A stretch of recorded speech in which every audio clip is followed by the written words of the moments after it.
আসসালামু আলাইকুম। আমি আজকে বেগুনের চাটনি রান্না করবো।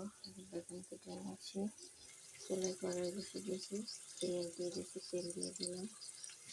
আস্তে আস্তে পেঁয়াজটাকে ফ্রাই করে নেব। লবণ দিয়ে দিচ্ছি, লবণ দিয়ে দিলাম, এর মশলা দিয়ে দিলাম, একটু হলুদের গুঁড়া, একটু মরিচের গুঁড়া, একটু জিরার গুঁড়া, আর দিয়ে দিয়েছি আমের আচার। কারণ আমি এটাকে বেগুনের চাটনি বানাবো, সেজন্য আমের আচার দিয়ে দিয়েছি। মশলা কষানো হয়ে গেছে, এখন আমি এটার ভিতরে বেগুন দিয়ে দেবো। বেগুন দিয়ে দিচ্ছি আমি এখন, বেগুন দিয়ে দিলাম। এখন নেড়ে চেড়ে তারপরে ঢেকে দেবো, এটাকে ঢেকে দেবো, ঢেকে দিয়েছি। একটু কষিয়ে নিচ্ছি বেগুনটাকে,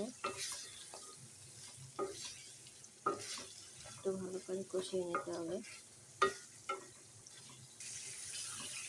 বেগুন কষানো হয়ে গেছে, এখন আমি এটার ভিতরে হালকা একটু ঝোল দিয়ে দেবো, বেশি দেবো না, সিদ্ধ হয়ে গেছে অনেকটাই। এখন একটু ঝোল দিয়ে দেবো, একটু ঝোল দিয়ে দিলাম, ঝোল দিয়ে দিলাম। এখন আমি একটু ঢেকে দেবো অল্প একটু। আমার রান্না হয়ে গেছে, রান্না শেষ। এরকম করে বেগুনের চাটনি রান্না করে খেয়ে দেখবেন, অনেক মজা। ওকে, আল্লাহ হাফেজ, ভালো থাকবেন সবাই।